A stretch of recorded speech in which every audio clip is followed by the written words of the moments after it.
What's been the biggest moment since putting this book out there? What's been the thing that's just been like, oh wow, never saw that coming, or I never thought I'd hear that from someone, or? The emails I get from people, the thousands upon thousands of emails of me changing people's lives. So we sold 1 million copies in 7 months. Self-published, you did it your way. People were throwing you hundreds of thousands of dollars in checks. Yes. And you said, no, I'm doing this David Goggins Doing style. it my way. Why? Because I wanted to be authentic. I wanted to be real and true to myself. So how I did the audio book, which has never been done before, and we sold over 650,000 audiobooks. It's the hottest audiobook out there right now. Because it's fucking good. It's crazy. So basically, it's like a podcast, radio show, audiobook, all in one. It keeps you very entertained. So I wanted to put myself in it. I didn't want anybody to own it. I didn't want anybody to own it. This is my life. No one did this but me. So I wanted to make sure that every fucking cuss word, every word in there was real and raw and true to how my life is. And the biggest awe moment for me was this kid that came from absolutely nothing. I sat behind Michelle Obama in her huge book. So my book came out with Michelle Obama's. And she sold like fucking, I think week one, like 3 million copies. You know, you can't beat that. I sat behind her on Amazon list #2 for 12 weeks. And I'm just David Goggins from nothing, came from nothing. And it's just a story about real life, real connection with people. It's not some life about, look, man, I was blessed, I had some silver spoon. It's about, not like, you know how in a movie, it has this great ending. And I talk about this start line, the truth. Even though I made it, I went back to that fucking start line after I made it 100 more times. That's real life.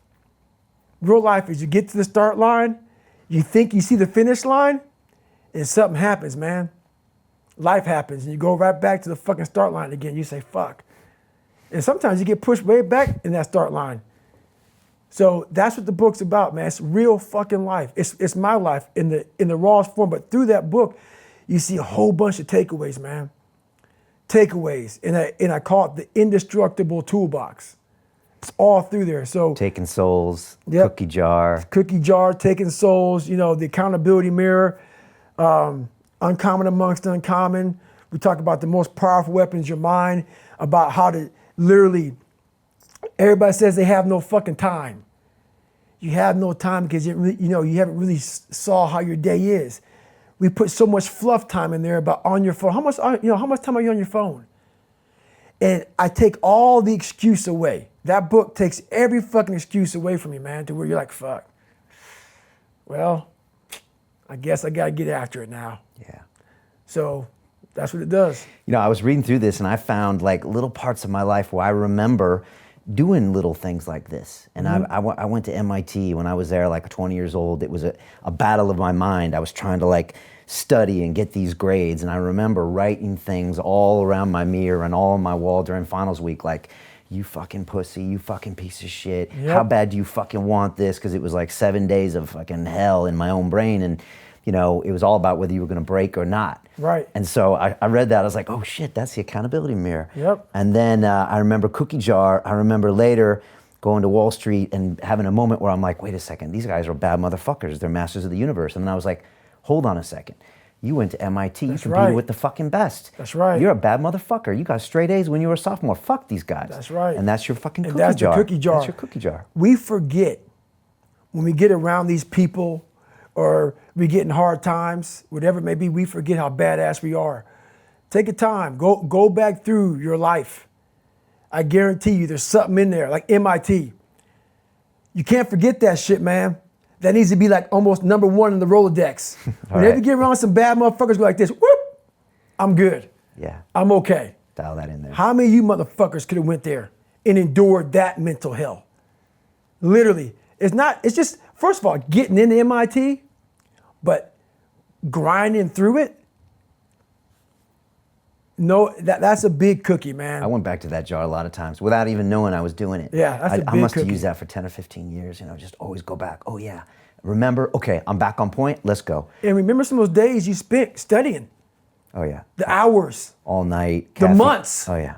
the months. I can't even imagine the months. Caffeine pills. Oh, yeah. All night, slapping myself. Whatever it takes. And it was no one watching. No one. It was all me. Yep. And it was, and then I knew if I slacked, and I was the one I had to fucking answer to. That's right. And it didn't matter, and nothing else mattered. They don't keep you in MIT if you're okay, if you're trying.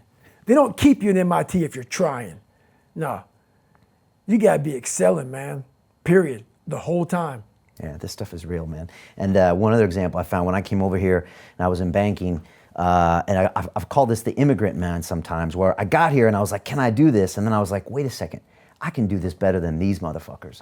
And I spoke with a bunch of immigrants that come to London, and they're intimidated, and they're like, wait a second, I can do this better than these guys. That's right. You know, and it's just that flip of the mind. And that's uncommon. Yeah. Amongst uncommon. Yeah. You gotta think that way, man, because if you think the other way, you could bury yourself.